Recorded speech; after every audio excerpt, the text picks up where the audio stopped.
Today on Earth Focus, new ways to grow food in cities, from truck farms to vertical skyscrapers. And as the climate changes, cutting-edge science finds ways for plants to adapt to drought. Coming up on Earth Focus. Growing food on trucks? Entrepreneur and filmmaker Ian Cheney may be onto something. His film Truck Farm looks at innovative ways to grow food in cities. You borrow a technology that others have invented for growing plants upon a roof.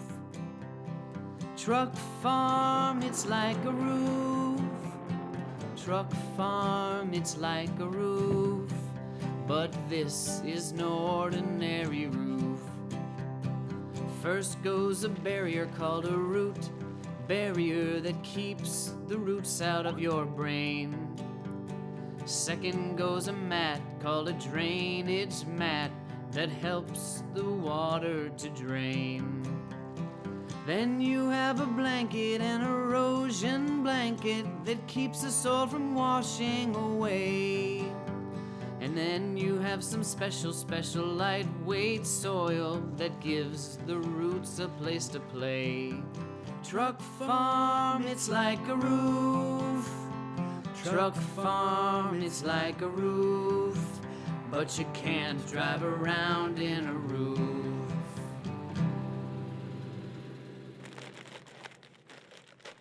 The inspiration for the Truck Farm project was really born of necessity. I moved to New York City, wanted to have a place to grow some of my own food, but didn't have any place to do it. And I took a good long look at the back of my old Dodge pickup truck and realized that it was about the same size as a backyard garden bed. So borrowing some technology from rooftop gardens, I made a truck farm happen. That's pretty good. Most of us grow up in cities. The majority of the world's population is now an urban population. And in the United States, we've long been, for several generations, a predominantly urban people. And what that means is we grow up without an understanding of certain fundamental things that our grandparents or great-grandparents would have taken for granted. You know, where food comes from, where water comes from. So truck farms are doing one tiny little part of that. Even by driving through a neighborhood or even by being parked on the side of the street, they're this visual reminder that food comes from somewhere. It grows. It comes up out of the dirt. It needs resources to survive. It needs healthy soil. It needs rainwater. It needs access to sunlight. Somebody grows it. It has a story. It has a backstory. And I think the more reminders we have that the stuff we consume every day, which we take for granted, actually has a backstory, I think the more careful we'll be about what we choose to buy. And I think those decisions will then ripple back through the economy to make every aspect of our supply chains and our food system more sustainable.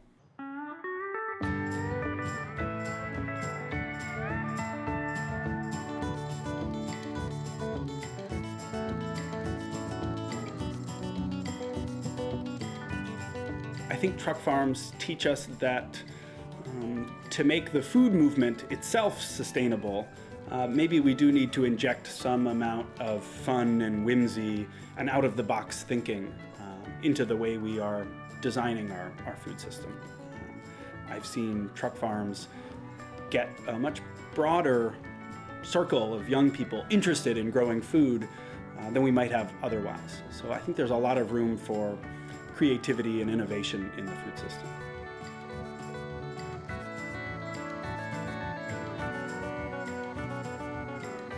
Not long ago, we launched a truck farm fleet where we encouraged groups and individuals around the country and cities and counties all across the country to start their own truck farms, their own mobile gardens, to educate young people about how fun and easy it is to grow their own food. They've been popping up everywhere. Our first summer of the truck farm fleet, at peak summer, we had 25 truck farms in cities all across the country, and they're continuing to pop up. I believe the latest one that emerged was actually overseas. It was Truck Farm Palestine. So who knows, maybe it'll take fire internationally as well. Today we're making our first delivery of truck farm produce to nutritionist Marion Nessel, who has paid $20 for a subscription to the summer truck farm. So it's very casual, and I don't fuss much with it, and I kind of let things do what they do. But it has some interesting food. It has, for example, it has blueberries.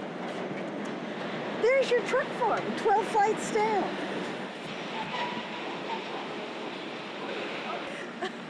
I once talked to a produce manager for one of the big food chains in California about how long it took to get California produce from a vegetable farm in Salinas to one of the grocery stores in this neighborhood. And he explained the whole thing. It was about 2 weeks. So if you pick this and put it in your refrigerator and keep it in your refrigerator in a week, you can still eat it. It'll be fine. You can't keep produce from California in your refrigerator for a week. It'll be mushy because it's much, much older, and the nutritional quality will have deteriorated. The taste is gone. Broccoli from California doesn't taste anything like that adorable creature is going to taste. Oh, thank you. This is wonderful. It looks delicious. You don't think I can...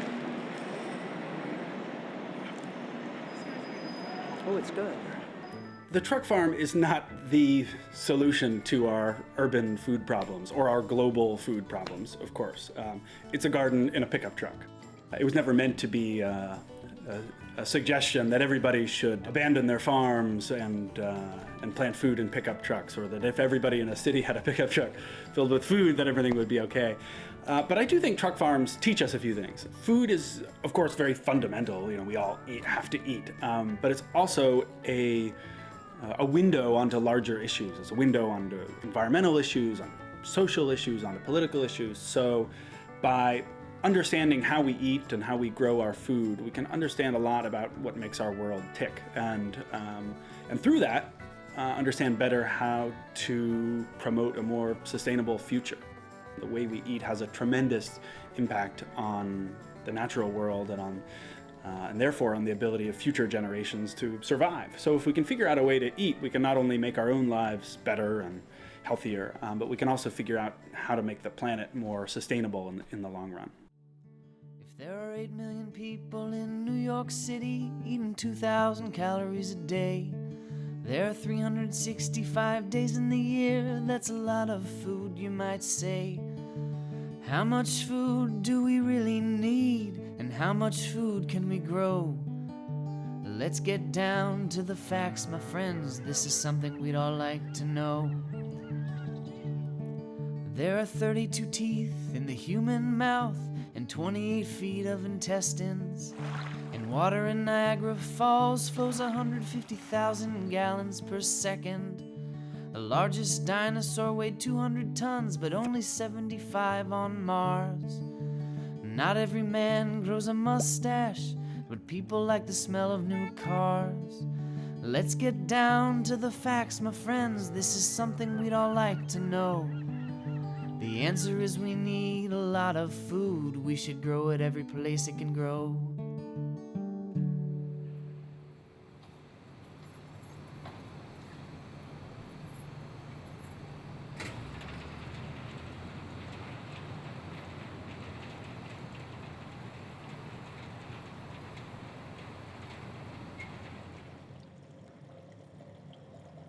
The Window Farm project is all about making it possible for New Yorkers and any urban dwellers to grow food in their apartment year-round.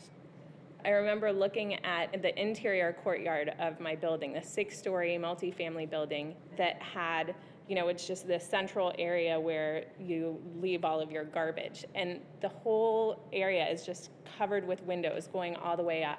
I remember taking a picture of it and thinking, what if we were all just growing food inside of this kind of unused space? After that, it was just like a series of experiments. It is making it possible for at least people to learn much more about how plants work and how to grow their own food, and kind of just building up our own confidence, basically, about our ability to survive on our own. So you can have a huge plant. We found that putting it actually in, so that's where the pump is.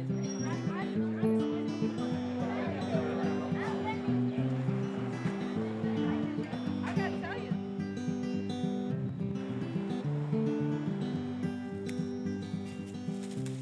While making the truck farm film, I think it was very surprising and instructive to think critically about urban agriculture, to question whether truck farming or rooftop gardening or vacant lot farming or window farming, growing food on boats floating in the harbor, whether this is a good idea or not. And of course, few of these urban farmers were suggesting that these are the solution to our global food problems. But it was still helpful to say, why are we doing this? Because it sheds a lot of light on what we do need in cities. I think a lot of people are growing food in cities because they miss working with their hands. And they also miss the taste of freshly grown food. And then on a larger scale, I think a lot of people are growing food in cities because we like the idea of being able to live in a vibrant social environment, but not be totally divorced from the natural world. And I think these urban farmers are all part of this project to figure out what cities of the future could and should look like. Lunch pails and tennis balls and printers and boots, a family of unusual farms. Truck farm has a family now. My loneliness is gone and the vegetables are here, and soon we'll be planting again.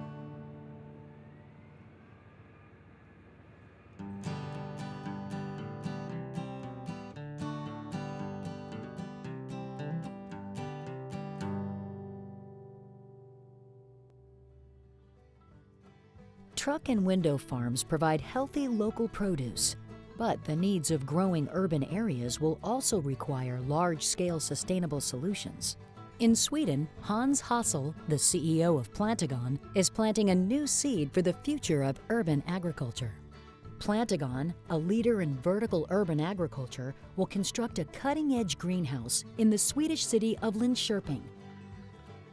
The aim is to produce more food using less space, to deliver fresh produce at lower cost by marketing directly to consumers, and to embody a new business model, one that makes money while doing good. Hans Hassel, Plantagon International. It's a new concept. What is it?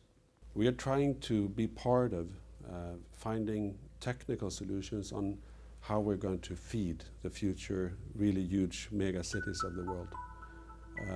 We are sure that we will have many reasons for growing food large scale inside our cities, and we want to be part of developing those new solutions for how to do that. We do believe that we will have three different problems to feed people living inside the city. One is the vast geographical sprawl of the cities. 2040, 2050, most scientists agree that 80% of 9 billion people will live inside cities. And already today, we are using 80% of the arable land that we have on the whole planet. If you put these two developing curves together, then you easily realize that what will happen is that we have to grow food, large scale, inside the city. City is a dense environment. The land is really, really expensive. So if you want to grow things in the city, you have to go vertical. And to go vertical, then you have to develop new technical solutions, and that's what we're doing. Urban agriculture, vertical farming, what does it look like? How does it work? Vertical farming is about getting a good ratio between the footprint on the ground and how much growable area you can get out of a building. So growing things vertical makes only sense if you don't have enough land where you want to grow your food. The way that we solve it is from constructing a building where you don't work with horizontal stories. Instead, we have an open construction using a helical shape that lets much more sunlight into the core of the building. And then we have a patented logistics system for how to move our crops at the same time as they grow inside this vertical building. When will the Plantagon greenhouse begin producing? And what will it produce? Objective is to have the building in Linköping ready at the end of 2013. depends on the local authorities. We're ready to start building at this stage, so we're just waiting for the approval. We will have a production of 300 to 500 tons every year, and on that building, the footprint on the ground is 400 square meters. And that's the whole point of doing things vertical. On the footprint on the ground of 400 square meters, that's like a normal garden that you would have to your house. We produce 500 tons of food every year. In Linköping, we will be growing pak choi, mitsuna, and chrysanthemum. In a dirty city environment, you need to grow things in a closed system, or at least semi-closed system. That means that you have to have as little people going into the system as you possibly could to protect it from having to use pesticides and other things. What we, and everyone else, is developing is therefore a system that is everything goes around. You plant at the same place as you harvest. That means that the whole farming machine that we are building is much more efficient than if you would do this on free land, because then you would move things around all the time. Here, in a sense, you're actually moving the field that you're growing on. Instead of moving people and machines around, you move the things that are growing. And that means that it gets much less labor intensive. This is both good and bad, of course, because you take work opportunities away in one sense. On the other hand, if you don't compete with the freeland growers, you don't disturb their market and their jobs. And you create new jobs inside the city, also opening up for a sort of new people becoming farmers. If you would ask my children if it would be cool to become a farmer, I think they would say no. If you would ask them if they would be interested to work in this kind of high-tech, futuristic building that are producing food inside the city, they might very well say yes. And in India, for example, one of our main markets, this is the main reason for them to work with urban agriculture, to get the young people interested in becoming farmers. When you have a normal greenhouse business, it's much less expensive to build a normal greenhouse than to build one of ours. On the other hand, to run a normal greenhouse is much more expensive than to run one of ours. The life cycle of one of ours, we are building real estate where you can grow food at the same time. A greenhouse, you build them, you take them away after 20, at the most 30 years, and then you build a new one. So we are just rationalizing an old industry and making it like a second generation greenhousing. And when you do things like this, when you automize and industrialize an old system, you always have higher investment costs and lower costs at the end. So the payback time in Linköping, for example, it's about 5 years on the whole building. So the business case for this is really, really good. You also have to remember that the cost of a tomato, if you buy tomato at the grocery store, about 60% is middleman cost, transportation and the store selling the tomato. We're taking all that away. We're selling directly to the consumer. So even if we have to invest higher, we have much less costs at the end for our sales.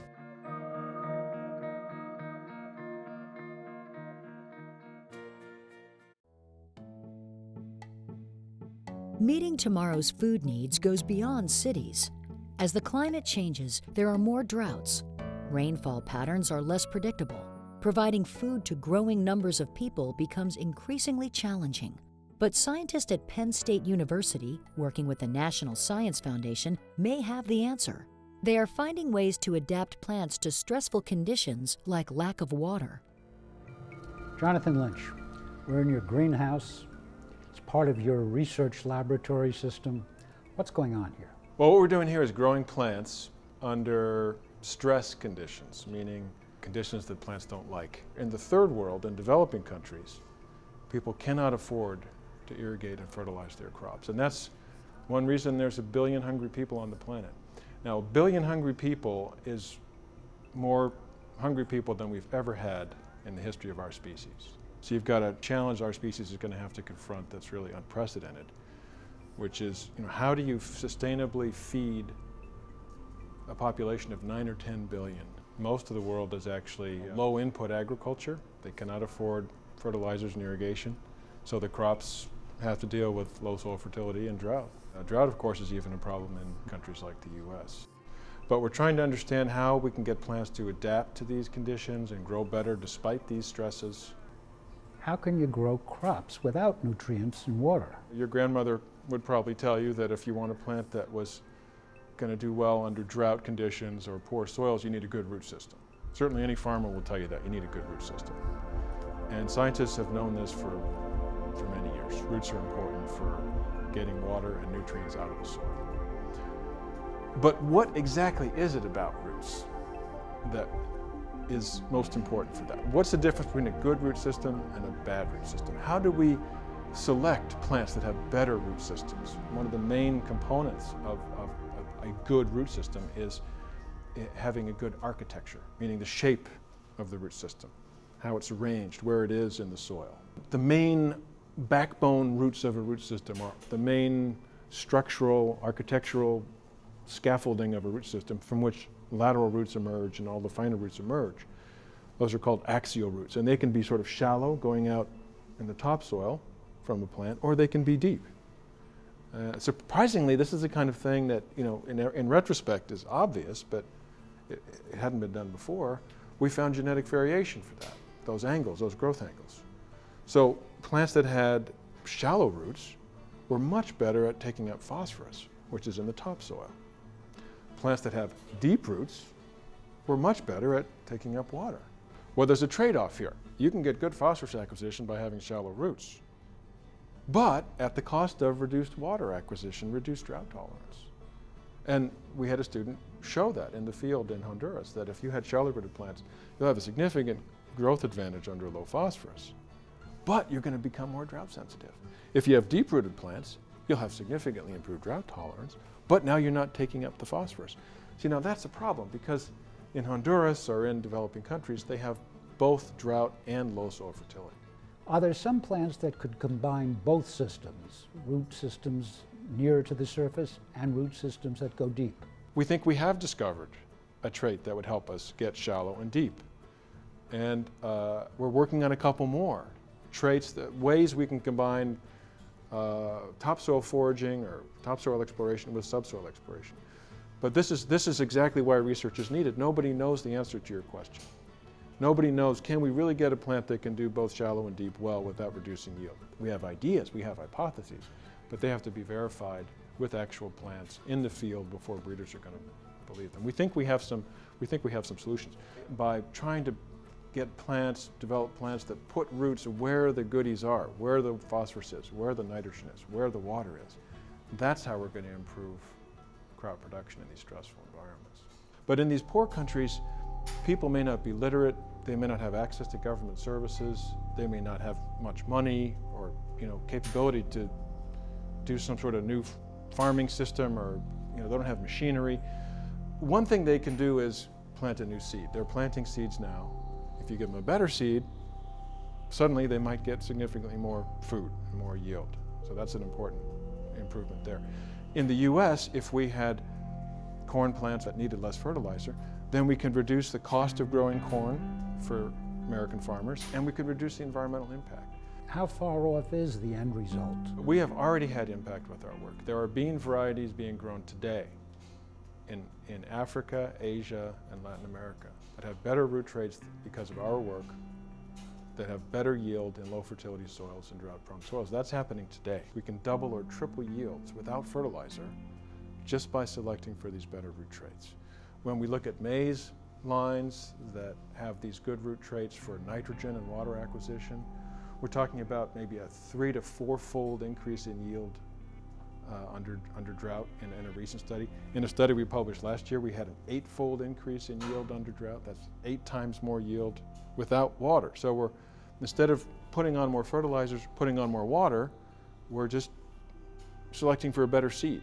And by having a better root system, then we can have a much better crop. So we're already achieving impact, and I think the impact is going to continue. The overall picture is that we're at a moment in human history where we're really coming up against biological limits of what we can do. We can't just assume that we'll be able to continue making more fertilizer, putting on more irrigation systems. There aren't enough resources to go around.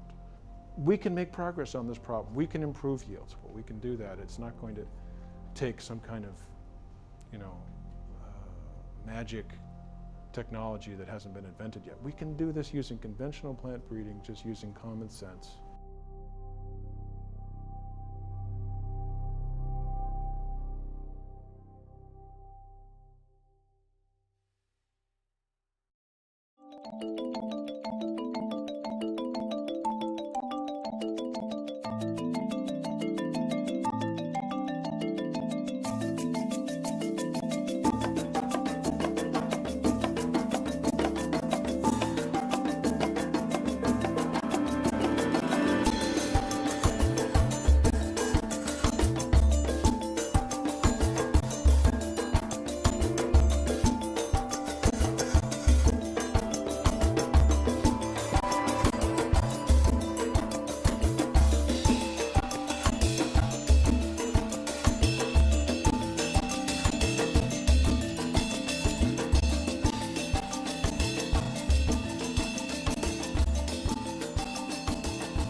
Airwaves, a global channel of uncompromising stories, world news, documentaries, entertainment, and culture. Link TV, connecting you to the world. For more information, visit linktv.org.